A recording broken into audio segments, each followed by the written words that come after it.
So this is just a quick video that's about cutting up and sugaring fruit. So with citrus fruit, you want to first take off the top and the bottom, and then you want to take off the peel and the pith. Now, for some marmalades, you've already removed the outermost peel,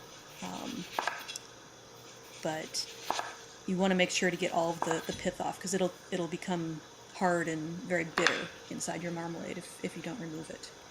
So you take off the peel and then you cut it lengthwise, and then you want to separate the membranes from the seeds and the pulp, or the membranes and the seeds from the pulp. And you might want to use a paring knife for this. It might be a little bit more handy, but you're saving the membranes, and that's where you're going to get your pectin if you're using citrus for pectin.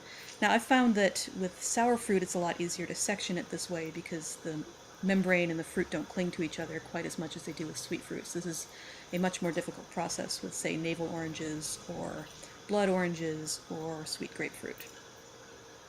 So you remove all the pulp, and then you put the membranes and the seeds into your jelly bag for the first cooking for your marmalade. And then this is just a quickly sectioning peaches.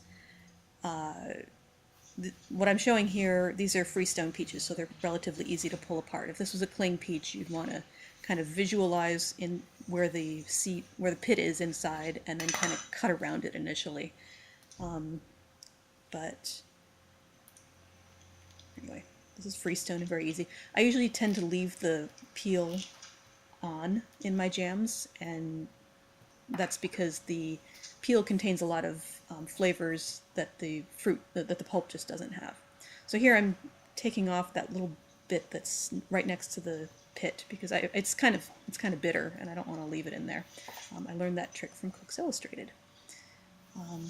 But you want to cut, if you're using the skin, you want to cut it pretty small so that it can break down more easily during the cooking, so you don't have big pieces of nectarine or peach skin. And it's being weighed, and it's always important to taste the fruit as you're going.